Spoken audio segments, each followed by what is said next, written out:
Plans to reintroduce the night tube on the 27th of November have been halted by a strike proposed by the biggest transport union, the RMT, commencing at 8:30 and finishing at 4:30 a.m. the next morning, every weekend until the 18th of December.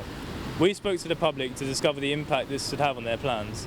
How would you currently get home when the tube isn't running at night? No, it's terrible. I have to take the night bus and I take like 2 hours in a traject that normally takes me like 30 minutes. So I hate the night bus, and I hope that the night travel can return quickly. I usually take the bus, but it takes much more time to go home.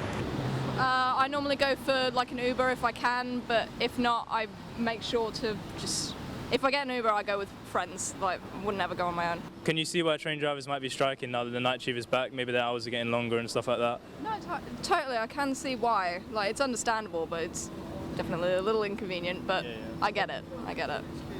Well, is there enough demand? I think the drivers can be paid enough, like to do the night shifts. No.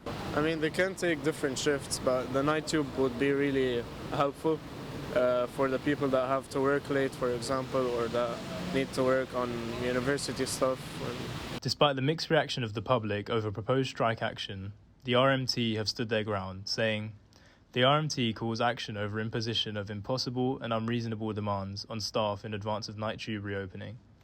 How much does it cost you to get home if you use a cab?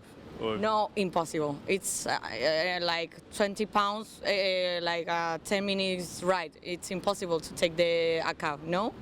By cab, oh gosh, can cost between 10 and 20 quid. With negotiations in early stages between TfL and the RMT, it could be a long time before this issue is resolved, flaming the fire on concerns about women's safety in the capital too.